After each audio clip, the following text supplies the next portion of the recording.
بسم اللہ الرحمن الرحیم۔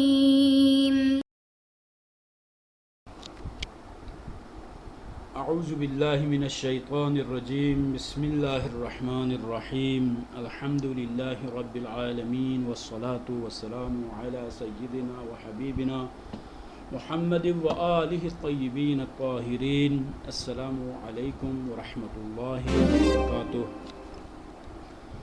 دوستان عزیز، ہم گفتگو کر رہے تھے عام اور خاص کے بارے میں، اور گفتگو ما سبق میں ہم نے یہ کہا کہ تخصیص کے بعد عام کا استعمال باقی افراد میں حقیقت ہے یا مجاز ہے، تو وہاں پر تین نظریات ہمارے سامنے آ گئے تھے۔ پہلا قول یہ تھا کہ مطلقاً مجاز ہے، چاہے مخصص متصل ہو یا منفصل۔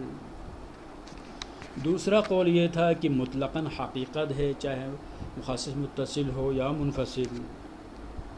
اور تیسرا قول یہ تھا کہ اگر مخصص متصل ہو تو حقیقت ہے باقی افراد میں، اور مخصص منفصل ہو تو مجاز ہے۔ لیکن مصنف کا نظریہ یہ تھا کہ مخصص چاہے متصل ہو چاہے مخصص منفصل ہو، دونوں صورتوں میں، یعنی دوسرا جو قول تھا مصنف اسی کو اختیار کر رہے تھے۔ تو ہم نے مصنف نے کیوں یہ نظریہ اختیار کیا، اس میں سے مخصص متصل کی صورت میں کس طرح سے باقی افراد میں عام حقیقت ہے، یہ ہم آپ کی خدمت میں بیان کر چکے ہیں۔ آج انشاءاللہ ہم مخصص منفصل کی صورت میں عام کا استعمال بعد از تخصیص باقی افراد میں کیوں حقیقت ہے، اس کی وجہ انشاءاللہ آپ کی خدمت میں پیش کریں گے۔ مخصص منفصل جیسے کہ پہلے بھی ہم تعریف کر چکے ہیں، جہاں پر مخصص اور مخصص دونوں کو الگ الگ ذکر کیا جائے تو اس کو مخصص منفصل کہا جاتا ہے۔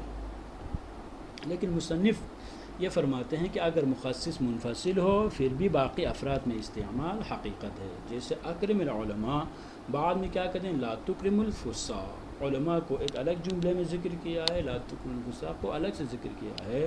تو مصنف فرماتے ہیں ٹھیک ہے، جملے الگ الگ ہے، اس کے باوجود بھی کہ اس جملے سے جو نتیجہ حاصل ہوتا ہے وہ یہ ہے کہ علماء عدول کا اکرام کریں۔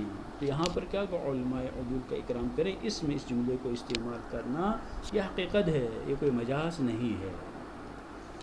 یہاں پر بھی تخصیص مجاز کا سبب نہیں بنے گی، کیونکہ متکلم کے دو ارادے ہوتے ہیں، یعنی متکلم کے دو ارادے موجود ہوتے ہیں۔ ایک ارادے کو ارادہ استعمالیہ کہا جاتا ہے۔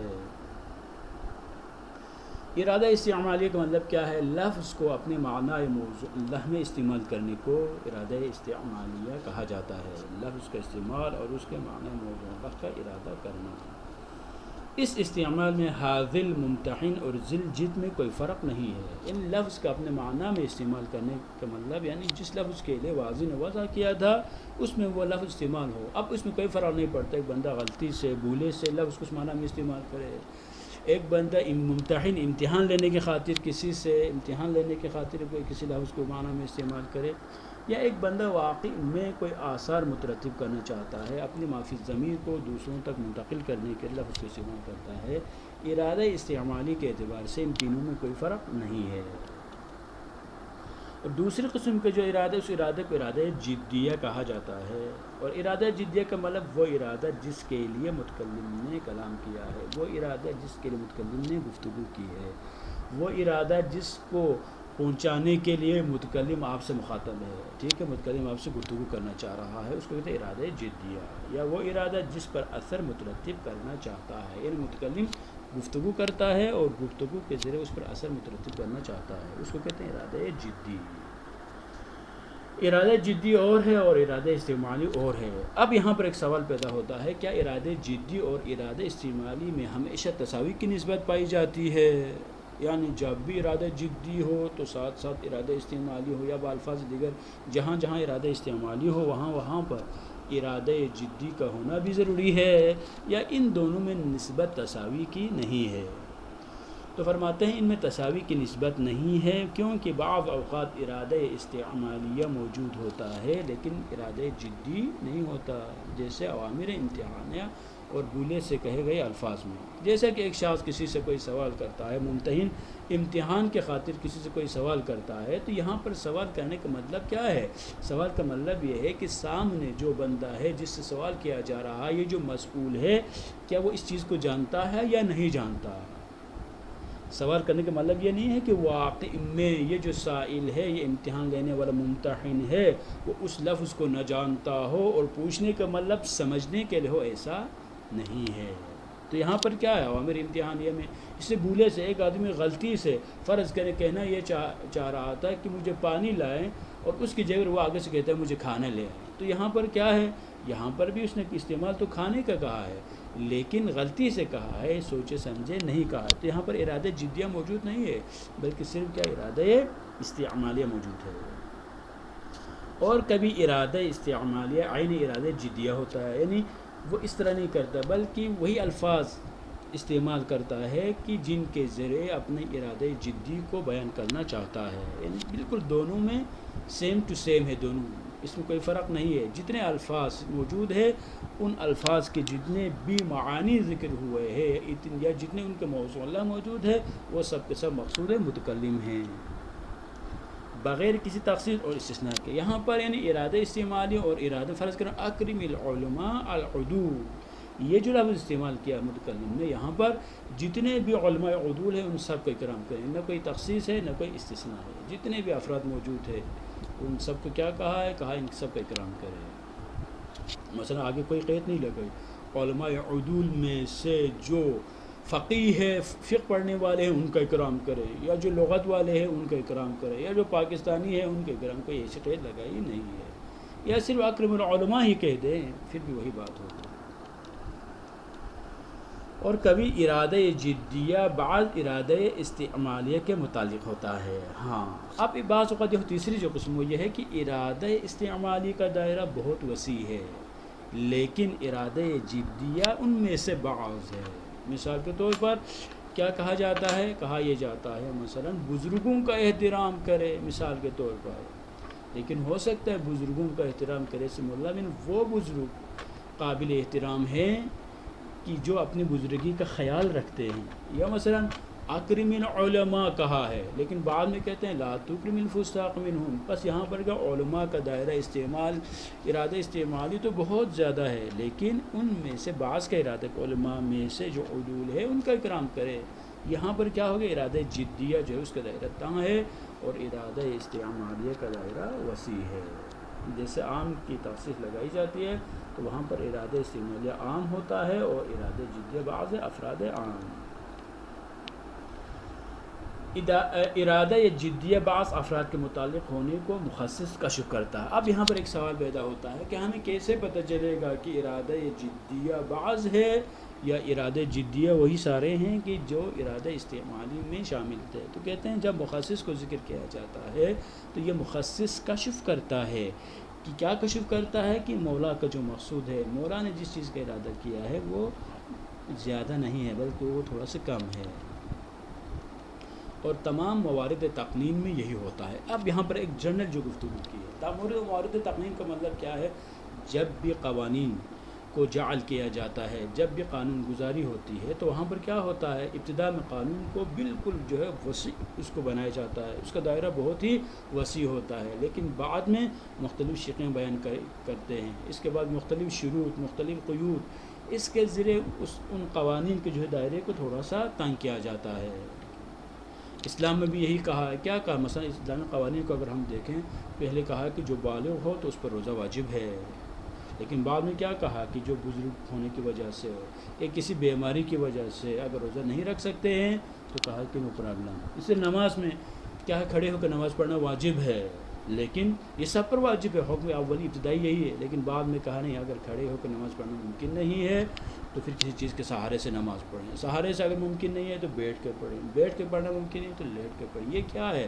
یہ جتنے بھی جو قوانین ہے ان قوانین کو اب یہاں پر اس کے لیے تقید لگا کے اس کے دائرے کو ہم تنگ کر رہے ہیں۔ یہ جو مخصص جو عام طور پر یہ ہوتا ہے کہ عام کو پہلے ذکر کیا جاتا ہے، مطلق کو پہلے ذکر کیا جاتا ہے، اور بعد میں اس کے لیے قید کو ذکر کیا جاتا ہے، بعد میں اس کے لیے مخصص کو ذکر کیا جاتا ہے، اور جتنے بھی افراد کو خارج کرنا ہوتا ہے وہ آہستہ آہستہ گریجولی اس کو بیان کیا جاتا ہے۔